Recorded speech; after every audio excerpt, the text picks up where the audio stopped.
Hello, hello, hello. All right, today's day 9, December 9th of my 31 day, every day, didn't promise you what time I was coming on, coaching calls. I hope everyone's doing great today. I'm not near as frazzled as I was yesterday to get out the front door. I had a big day yesterday. Got to go to the governor's mansion and see an incredible group of young people committed to excellence, committed to freedom, committed to serving other young people.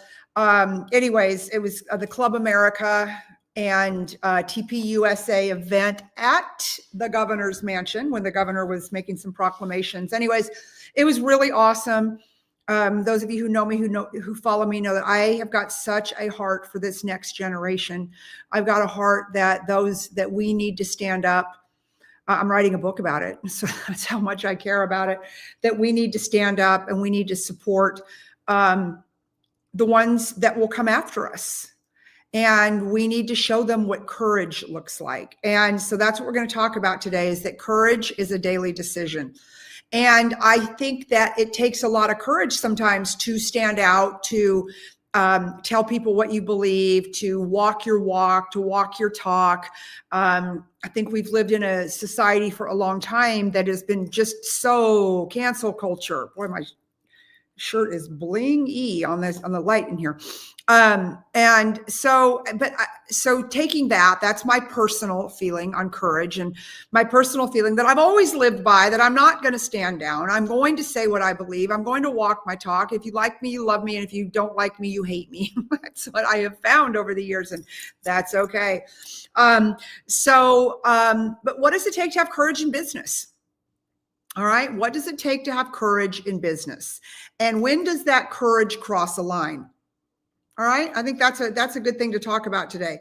So I think it's just really important that we as leaders, and again, I set up these coaching calls because it's like I set them up to be able to talk to my organization at eXp Realty, almost 900 realtors. And I know some of them I don't ever talk to. I've never spoken to in my life. Some of them I talk to every single day. A lot of them come to my sales meetings on Thursdays. Some people can't make it. But what I do find is the majority of them follow me on social media. So I thought, okay, this is a good way. If somebody really doesn't want to hear what I have to say, or doesn't want to pop in, or just curious about who's in their upline at eXp Realty, you can pop in at 1 o'clock in the morning. You can pop in at 6 o'clock in the morning or 6 o'clock at night. So I like this forum. I'm getting a lot of feedback on it. It's actually been pretty good. People appreciate it. So I'm very committed to this in the month of December. If it goes good, who knows? I may continue to do it every single day. But I think that every single day that we need to have something that fuels our business. So whether you're in the real estate business in my organization, or you're in the car business, the insurance business, the mortgage business, the title business, the I'm selling scissors today business, okay? It takes courage. It takes courage to show up every day. It takes courage to go against a competitor. It takes courage to present an offer sometimes. It takes courage to negotiate an offer. It takes courage to stand up to somebody. Sometimes we have clients that are super unreasonable. It happens. It's happened to me in every industry I've ever been in. I think when I was younger, I would kind of be like, okay, yes, ma'am. Well, sometimes it takes courage to say, I don't think you and I should do business together. It's okay. Doesn't make you bad, me wrong, you wrong. It just means that maybe we're not yoked. Maybe we're not supposed to work together, right? So many things take courage, but I've decided that I want to talk about today that courage is a daily decision. Okay, you have to wake up every morning and look in the mirror and say, I'm going to take this day on like a lioness. I'm going to have courage. I'm going to have courage to make the phone calls that I don't want to make, that it's uncomfortable, right? Like maybe you've got a prospect and you think, oh, I've called them too many times. I don't have the courage to call them again. I don't want them to hang up on me. I don't want them to be mad at me. So it takes courage to continue to pick up the phone. And if you've ever worked for me at any point in time, whether it's in any of the industries that I've ever led in, I tell my sales organizations, you keep calling until they put a restraining order on you. And I say that with love, because if people have reached out to us first, we need to continue the follow-up until they tell us not to. Okay. Ghosting someone is not a no. It's just a maybe I'm busy, maybe I'm not interested right now. So that takes courage. So every single morning you wake up with a choice. All right. And the choice is not a feeling. All right. Courage is not a feeling. It's a choice. Like, right. Like you can't feel like I'm going to have courage today, because you know what I say, in the absence of courage, you do it scared. I'm sorry, I just had a weird thing come on my phone. So in the absence of courage, you do it scared. And why do I say that? Because we're afraid of everything. I am. Like sometimes I get on these things, I think, what if I don't say the right thing? And I've been known to do that.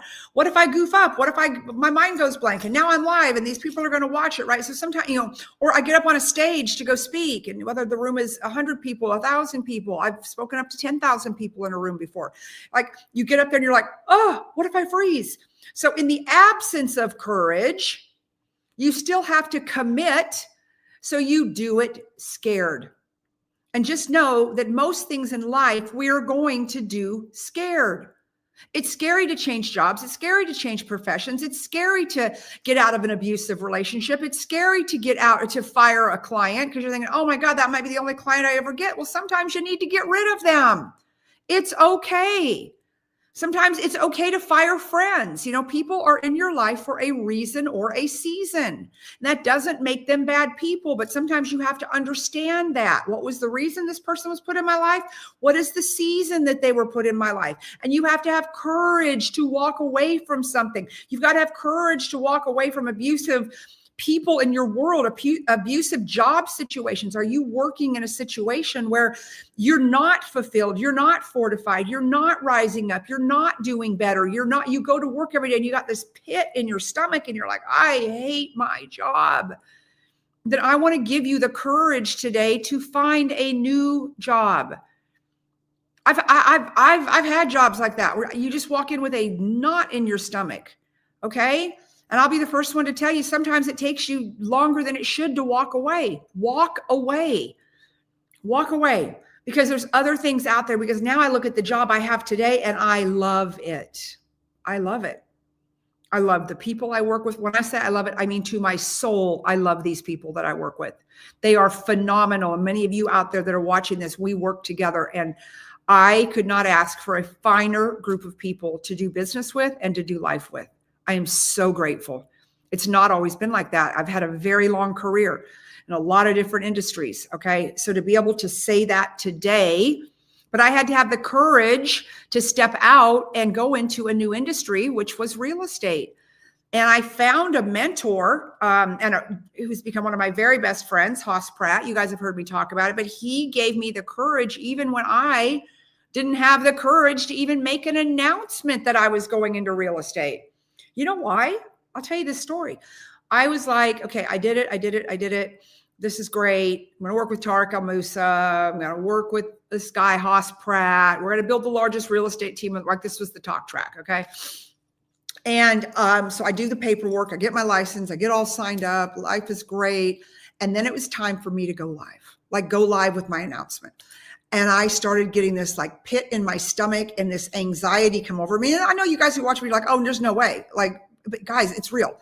And I called Hoss Pratt, and I know that he will, he'll probably watch this, and I hope he comments on it. I'm going to tag him in it. But I called him one day, and I'll never forget, he was at his lake house. And he was sitting out on the dock. Like, like when times are so important, do you remember every detail, including where the other person was? I remember where I was sitting. I remember calling him. I'm like, Hoss, I don't think I can do this. Like, what if I fail? What if I go out there and I'm like, I'm a real estate agent now and I'm going to build the biggest team in the world and blah, blah, blah, blah, blah. And I never sell a house. Nobody ever wants to do business with me. We never recruit a team. Everybody laughs at me. And I have failed very publicly. What if? Oh, I just what if'd him to death. And I remember being on the phone with him for over 2 hours. This was in 2020. And he said, you're not going to fail. You've never failed. Well, of course I've failed, right? He doesn't know everything and whatever. And he said, you're not going to fail, but I don't want you to make any announcements until you get it out of your head that you're going to fail. Because if you put it out there, even like making announcements with that in your head, then you will fail. And not, anyways. So I think back to that, and even somebody like me who is not really afraid to fail publicly. I mean, I'm not, at least I didn't think I was, or I've done so many different things that I know sometimes like, hey, this is a risk. I'm rolling the dice. Let's go. But it took somebody like that, right? So who's your Hoss Pratt? Who are the people in your life that are going to tell you it's okay to fail? You're not going to fail. Like, I believe in you. Go team.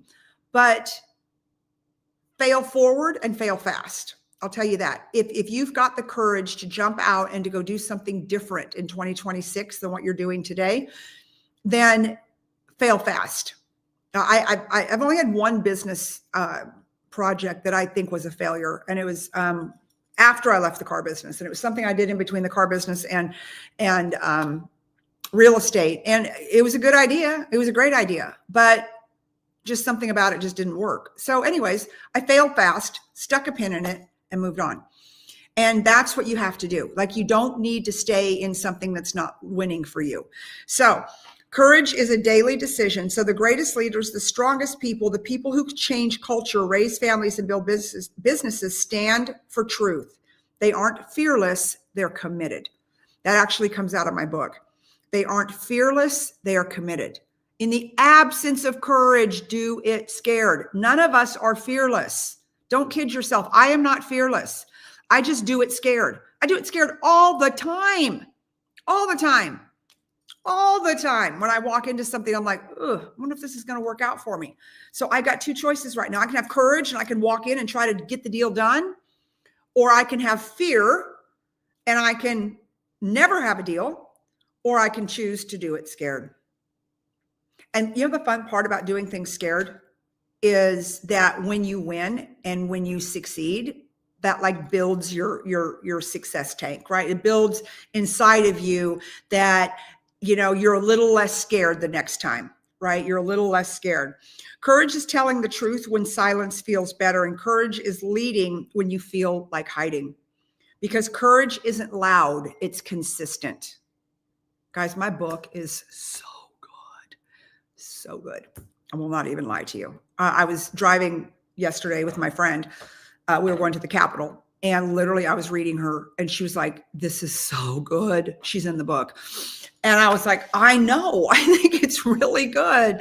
I told you guys I locked myself away for a week and I wrote the book, and it's everything I've ever wanted to say about fear and courage and having the guts to stand up and say what you're going to say, and to defend, your right to speak, and to be able to defend what you are and what you believe in. And so I can't wait. I got the first 7 chapters back. I've got to go through and just keep editing. It's 14 chapters. So we're about halfway done. The book's written. So all the chapters are written, but we're going through editing right now. And so anyways, I'm super excited, but this is just stuff from my book, right? Takeaways from my book. So courage isn't loud. It's consistent. So to have courage doesn't mean you need to be out there beating your drum on the corner all the time, annoying the heck out of people. It just means that you consistently have to choose to do it scared. Okay. Every one of us do it scared. You're not weak. You're not any different than me. I have the courage to do it scared every single day. So I'm going to give you guys 3 takeaways for your 31-day training. Number 1 is courage is a habit, not a headline. You don't wait for the perfect moment. You create momentum by choosing courage in small things. Then those small choices prepare you for the big battles. So courage is a habit, not a headline. So like, you don't have to go out every time you go out and make a decision and post it on Facebook. Like, hey, I had the guts today to do it scared and or whatever. Okay. Courage needs to become, it's like a muscle that you grow. Courage is something that the more you flex it, the stronger it gets. Courage confronts comfort. Absence of courage, do it scared. Comfort is the silent killer of calling. Every breakthrough in your life will be standing on the other side of something uncomfortable. And I cannot say it enough that almost 6 years ago, when I made a decision to come into the real estate industry at a very high profile job that I had before, and just the absolute fear that overcame me, that if I didn't come in here and do as well as I did previously, that it would just let, haters gonna hate, haters are gonna hate. And I am so grateful for that 2-hour conversation that Haas Pratt had with me when he was at his lake house standing on his dock. And I'm so grateful for that, because I could have stopped myself 3 feet from gold, which, Sharon Lecter's got the book that she did with the Napoleon Hill Foundation called 3 Feet from Gold. And so many of us stop 3 feet. So imagine a 100-foot field. You get 97% of the way there. And I'm telling you guys, when in the art of the deal, the toughest part of any deal you'll ever put together, whether it's business, real estate, I'm just going to talk about business and real estate, okay, happens at the end. That's when it gets nasty. That's when it gets contentious. That's when the negotiating starts. That's when somebody wins and somebody loses in the negotiation. And I don't mean lose in a big way, because I'm a firm believer that a good deal is when you bring a buyer and a seller into mutual agreement. Okay, I talk about that. We wrote about that in Crushing Mediocrity. So, but somebody caves in the deal. Okay, right? When it comes to price, whatever, somebody's having to wave the white flag and go, okay, I'm in, let's go. So that happens in the last 3 yards of the football field. That's when it's the most critical. And I'm talking like I know everything about football now, but I see the pressure happens at the 3-yard line to get that ball over into the end zone. I hope I said that right. But anyways, that's where the pressure happens. And so a lot of people stop right there, or they fumble the football right there, or they just are like, I don't have the guts for this, or they cave, or they go, oh, you know what? This just isn't a deal. So I'm going to go start it. I'm going to go do a different deal. 3 Feet from Gold, Sharon Lecter, Napoleon Hill Foundation. Go read that book, And so that's where courage comes in. Okay. That's where courage comes in, is that you at that 3-yard line. All right. Courage transforms power. When you act boldly, you give others permission to rise. Your courage becomes the catalyst for your team, your family. This is written for real estate, for your agents and your audience.